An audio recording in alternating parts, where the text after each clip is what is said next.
Hello everyone, today we're unboxing this 22-inch IPS monitor that I bought from GameLoot. Let's dive right in.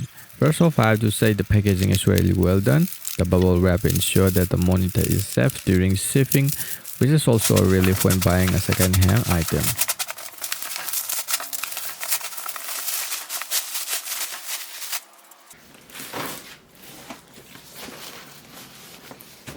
Now taking a look at the box, you can tell it's been around for a while. That's to be expected when you buy a used monitor, but as long as the monitor is in good condition, that's what's matters most. Let's open it up and see what's inside. And I have to give it a 10 out of 10 for the courier. They use the BlueDart and it's super fast. They deliver this monitor in just 2 days, which is really impressive.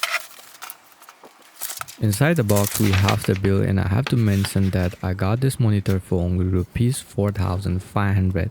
That's an unbelievable price for a monitor like this. And inside the box we also have the power cable and the HDMI cable and the stand for the monitor. This is a 22-inch full IPS monitor, and let me tell you, the display is fantastic. For connectivity, it has HDMI, VGA and DVI port, making it easy to connect to various devices.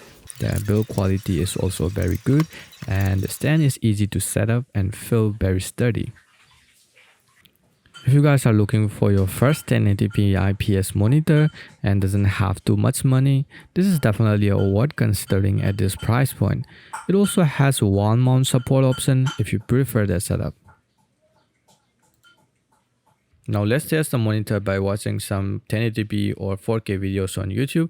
The color remains true and accurate no matter which angle you look at it from. The build quality is excellent, and the non-reflective matte finish screen is great for watching movies even when the daylight is coming from behind.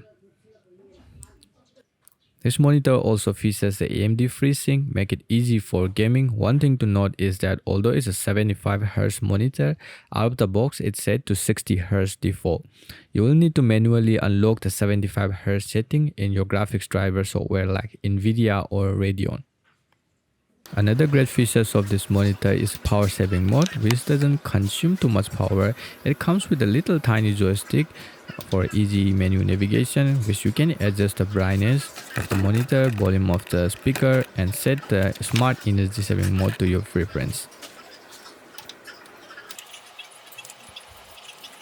There are different picture modes available, including game mode, reader mode, photo mode, cinema mode, and color weakness mode. You can also try customizing your own mode, or if you mess up anything wrong, you can try resetting the setting if needed. Overall, I'm impressed with this monitor, especially at this price point. I love it and I highly recommend it. Let me know what you guys think in the comment below, and if you are interested in buying a new one, I'll drop the link in the description. Thanks for watching, and I'll see you in the next one.